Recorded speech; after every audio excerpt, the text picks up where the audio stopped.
inspiring interviews with today's top landlords. This is the Rental Income Podcast.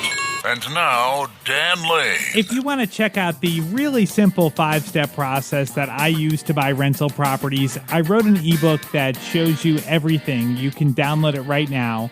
Just go to landlordgift.com. Tiffany Alexy from Raleigh is joining us on the podcast today. Tiffany bought her first rental property when she was in college. She did a house hack. She rented out rooms to other college students and kind of figured out how everything worked and realized that this was very profitable. So when she graduated, she did it again. She bought a few more properties and she continues to rent them by the room to college students. So I want to find out exactly what she's doing and how she's making things work. So let's take a real quick break. We'll come back in 1 minute and we'll meet Tiffany. Would you like to know the easiest way to create wealth and passive income with real estate? This is Marco Santarelli with Norada Real Estate Investments. Now you can access the best deals without the stress or hassle of having to find, renovate, or manage those properties. We save you time by providing you with passive income investment properties in some of the best U.S. markets. Learn more by downloading your free copy of The Ultimate Guide to Passive Real Estate Investing. There's no obligation and nothing to buy. Simply visit passiverealestateguide.com and get your free copy today. That's passiverealestateguide.com. The first step in buying a rental property is to get pre-qualified. And I would suggest you work with a lender that specializes in working with investors because you don't want to get to closing and find out the money's not there and you can't close. The lender that I recommend is Chaley Ridge from Ridge Lending Group. She's got a special offer just for our listeners. She's offering to waive all the pre-qualification fees if you mention Rental Income Podcast. Find out more today. Contact Chaley at ridgelendinggroup.com. That's RIDGE lendinggroup.com. Hey, Tiffany, welcome to the podcast. So why don't we start with you giving us just a real quick bio on yourself, just so that the audience can get to know you a little bit. Hey, Dan, thanks for having me. Sure. So I live in Raleigh, North Carolina. It's called the Triangle. I've been here my entire life, and I work here. I have a real estate brokerage, and we also do property management. So I've been investing in the area since 2011, since I was in college. Awesome. And tell me about your portfolio today. What kind of rentals do you have? Sure. So I mostly have the college student rentals. I started as having a house hack. So I lived in one bedroom and I rented out. It was a 4-bedroom condo, and I lived in one and rented out the other 3. So it covered my mortgage and expenses, and I ended up living, in my own property for free, which is pretty neat. That's awesome. Yeah, that's always the best way to do it. So you were actually in college when you bought that first property? Yes, that's correct. Now, how did that work? Like, banks are so strict with the financing. Was it hard getting a loan when you're a student and you don't really have much income? No, it wasn't that hard getting it. So I had a few things working for me. I was going to be an owner occupant, so that helped. Because a lot of these condos are owned by investors. So the conventional bank financing doesn't work in this situation because Fannie and Freddie have very strict guidelines. Right. So being an owner occupant, it helped me purchase, and I was able to bypass those rules. Okay. And I also had a second thing working for me, which is my mom co-signed on the loan for me. Okay. Okay. And that's really what helped because we were able to use her income to qualify for the loan. Okay. But that's great. So it's almost like having a job in college without having to work. So you've got this condo that you're living in, you're renting out rooms, and then I guess were you actually living there free or making a little bit of money on it? Yeah, so I was renting each bedroom for $350, and my mortgage payment was about $497. So yeah, I was making a couple $100 a month. That's great.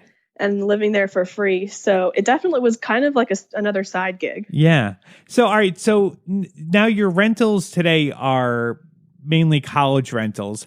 And do you feel like that's just because you kind of figured out that this works, that you can rent out rooms and you can, I'm assuming you make more money renting it out by the rooms than you would if you rented it out to a family, right?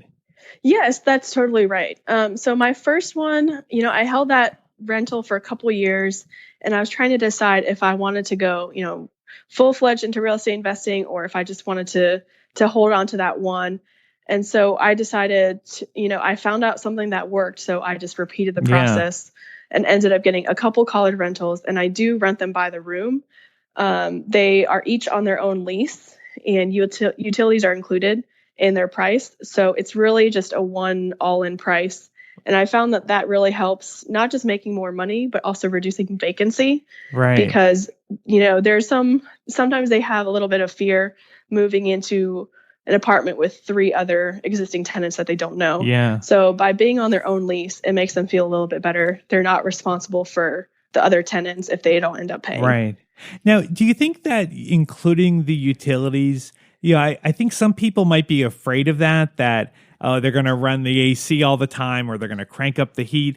Like, do you feel like people take advantage of it, or do you think it maybe allows you to rent the property for more money, that it's actually a profit center for you? Yeah, so I did it based on, average utility cost. And so I looked at my past 12 months of utility cost, and that's kind of how I factored in the rent increases. I started renting it at $350 per room, and now it's at $450 per room. And on average, what I'm making is slightly over the utility cost. Okay. Of course, it depends on the month and the season, but Yeah. I kind of factor that into my rental increases. Okay. And do you set that up on just the auto pay so you don't have to even think about it, or are you actually? Exactly. They're Okay. all on auto pay. That's the way to do it. That's awesome. Yep. Now, the other property. So, all right. So you're in that first property when you're in school and you're house hacking. What was your next property after that? Yeah. So after that first property, I got my master's degree, and I ended up getting a job in Charlotte, North Carolina. So what I did was I rented out my room, the 4th bedroom. So I had that first unit completely rented out. And I was living and working in Charlotte for a couple months, and I just didn't really like it. So I ended up coming back to Raleigh. And at that point, I had my unit fully rented, so I didn't want to kick out a paying tenant. And I was living with my mom, and you know how living with parents is. Right. After you move out the first time. It's always hard. Yep. Yeah. So I ended up buying another condo. It was just down the street from my first one, and it was a 3-bed, 2-bath. So I basically just repeated the process. I lived in the master bedroom, and I found 2 other roommates to live with me, and they paid each about $450. And so total, I was making $900 a month. That was covering my mortgage and utilities. So again, I was living for free. Okay, that's great. So you got $900 a month. Now, if you were to have rented that out just to a family or a regular tenant or something, how much do you think that unit would have rented out for? So those are renting for about $1,100 for a 3-bedroom, Okay. which is what I had. Okay. So if I were to just rent it out to a family, it would be about $1,100. Okay. So you're getting $900, and then you're also living free. So, right, I mean, exactly. that's I think that's a better deal. Now, when you moved, so Raleigh and Charlotte, that's like a couple hours away. Exactly. Was that about 3 hours? Is that difficult, or has it been difficult managing that property and also having multiple tenants? So I'm sure you probably have more turnover when people are renting by the room. I guess have you had more turnover renting by the room? Maybe I shouldn't. In general, yes. They typically turn over every year. I've got a couple tenants who will have stayed, a couple years each. And I have one tenant who stayed, he's been there about 5 years. So, but overall, they leave about every year. Okay. Do you have a person that's your, almost like a house manager that's your point person if something's going on?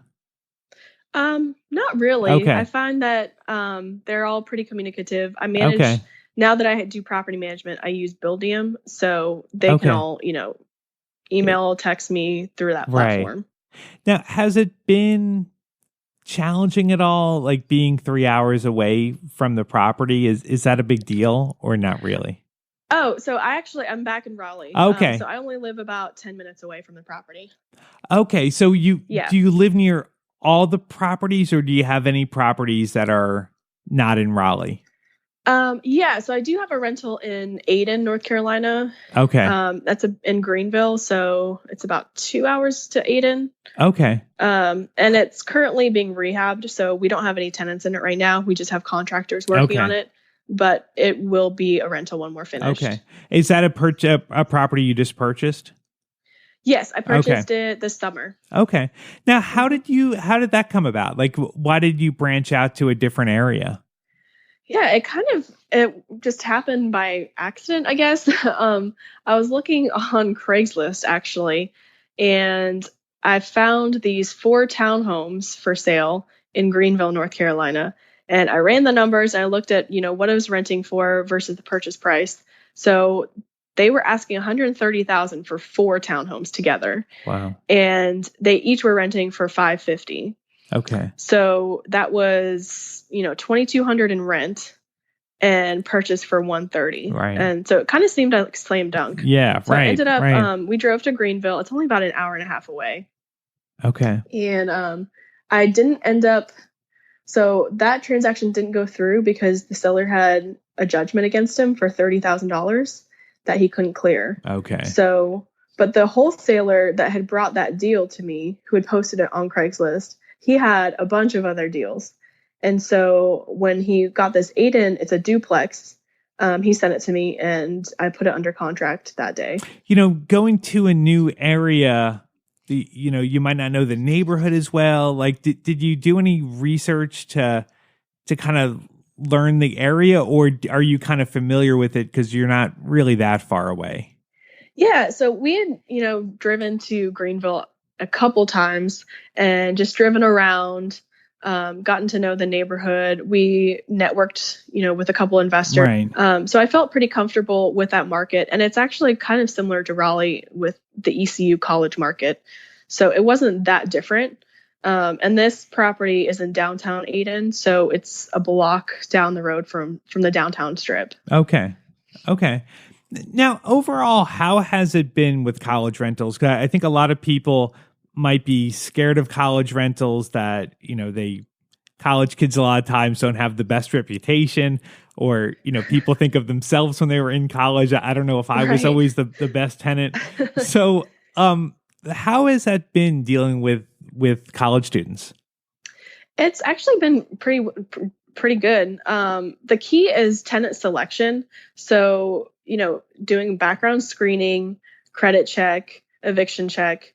A lot of the issues with college tenants is that they don't have the income to back up their rent. So we require 3 times the rent in monthly gross income. And a lot of the time, college kids aren't working, or they're working part-time and they don't have that. So in that situation, we have their parents co-sign on the loan. Okay. And we still collected a security deposit for them. So that way they use their parents' income to qualify. Now, is that a ton of work? Like in the spring when people are trying to lock in their apartments for the next year?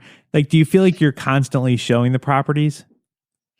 Yes. So I own a property management company, so it is a lot of work, but that's kind of my job. Okay. If I were just self-managing my own units, it wouldn't be that bad with just a couple units. And what I do to save time is I set up group showings, or, like rental open houses. Oh, that's so smart. I'll say, hey, I'm going to be at the property from 4 to 6 on Friday afternoon. Please stop by. And that way I'm not going to the property for, just one person. Right. So a lot of the time people will flake out. Now, how about just doing, like little things, like, so say with my rentals, like the tenants, I can tell them to change the furnace filter and they'll do it. But with college kids, like, this is a lot of times the first time they're really living on their own, and they might not know a lot of things like that. Has that been hard to kind of show them what they need to do, or even, how to work the thermostat or something? Like, do you have to kind of baby them a little bit more? Yes, a little bit. Yeah. And I have a townhome, which is rented by 4 girls right now. And yeah, we just renovated it this summer. So it's got a brand new kitchen. I mean, new tile flooring, new appliances, new cabinets, everything. And me made the mistake of not, running them through how to use everything. Mm-hmm. And they ended up putting dish soap in the dishwasher. And Oh, we got wow. a call and they were like, there's soap coming out of the dishwasher. And so it had gotten all over the floor. Oh, wow. So yeah, we taught them from there, this is how you operate a dishwasher. You don't put dish soap, you put dishwashing detergent. So yeah, there are some lessons that, you have to teach the kids. Yeah. So now I think the really interesting thing with your story is that you started to invest because it's something you wanted to do, but then the investing kind of led to you getting your real estate license and starting a real estate brokerage and a property management company. How did that all kind of lead in? Because like when you started investing, your goal wasn't to be a realtor, right? Right, that's correct. I started investing in 2011, and I didn't get my license until 2013. In that time period, I was kind of deciding, what I should be doing for my career. I still didn't know what I wanted to do, but I figured, get your real estate license. You can save yourself the commission on any future deals you purchase. And it's good education. So that way, people can't take advantage of you. Right. So that's really why I went and got my real estate license. I honestly had no intention of being a real estate agent ever. That's something that comes up a lot that listeners ask me about is if they should get their license. And like, I don't know if it's a good idea unless you're going to sell real estate because like, I think the thing people don't always understand is that it costs like a few $1,000s a year to keep your license up. So if you're going to buy one house as a new agent, like you're probably not going to even really know what you're doing. So I don't know if you're going to represent yourself as well. So like, what do you think? Like if an investor is thinking of getting their license, do you think it's worth it to save on the commission or to earn the commission? Or do you think you're better off just getting an agent? Yeah, so it really depends on how much business the investor thinks they're going to do. If they're just buying like maybe one deal a year or one deal every other year, probably not worth it. Yeah. But if they're buying a couple a year and they're ramping up, then there are some benefits to having your license. Yeah. What are some of them? Like, so the access to the MLS, like being able to see properties. And actually, you don't necessarily have to access or pay the MLS. If you're not selling, if you're just looking for deals, then you don't necessarily need to spend the money. Right. So you can just work directly with a listing agent and, you would be representing yourself, of course, but you don't need MLS access for that. Okay. But that is really cool to have. I mean, I have MLS access. I love it. Yeah. Oh, yeah. It's great. It's definitely, if you're in the business and you're a serious investor, then it's definitely worth it, especially if you're ending up, if you're rehabbing properties and listing your own properties, you can save yourself the commission that way as well. Yeah, absolutely. Now, and then, so the property management, so you got your license, you started selling real estate, and then you started a property management company. Like, how did that happen? Yeah, so that kind of happened organically. I started the property management side January 1st of this year is when I officially started taking on clients. And it really happened because I worked with so many investors on the buy, sell, transaction side that I would have investors constantly asking me, can you manage my property? Can you manage my property? And I would either say no, or I would refer them to another property management company.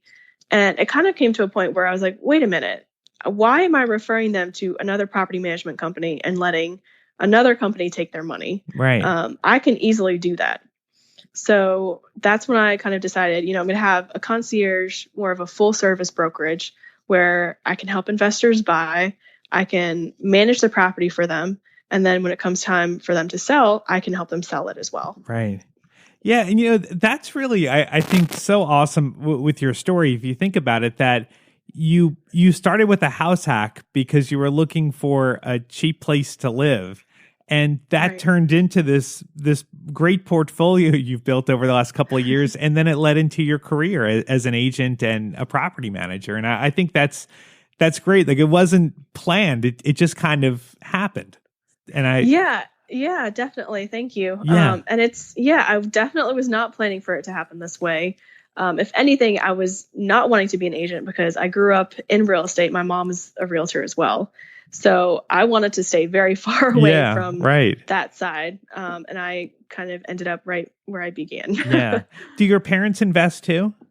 Yes, they do. Okay. So do you think that helped you? Like, because I mean, I know when I was in college, I wasn't thinking of house hacking. I wish I had. I think that would have been a great idea. But did your parents kind of plant that idea in your head that, hey, this might be a good Yes. thing to do? Yeah. Absolutely. I was not thinking of it that way either. So the plan was that my mom was actually going to purchase a property at UNC, which is where I went for undergrad. And I have a younger brother. He's 4 years younger than me. So I was going to rent from her. And then when I moved out, my brother was going to rent from her. But he ended up not getting into UNC. So that plan didn't really work out. Okay. But that's why I started thinking about the house hack. When I got into NC State for grad school, I was like, you know what? Instead of paying rent for a couple of years, I know I'm going to be in Raleigh, so I might as well just buy something. Yeah. Yeah. That really worked out great. Well, if someone wants to reach out to you, if they're looking to buy a place in Raleigh or they're looking for a new property manager, what's the best way for someone to reach out to you? Sure. So email is the best way. I'm pretty live and breathe email. So it would be just Tiffany at alexyrealtygroup.com. And if you want to look that up later on, I'll put her contact information on my website. You can find it at rentalincomepodcast.com/episode 190. Thank you so much for listening and subscribing to the podcast. We'll be back with a new episode next Tuesday. My name is Dan Lane, and this has been the Rental Income Podcast.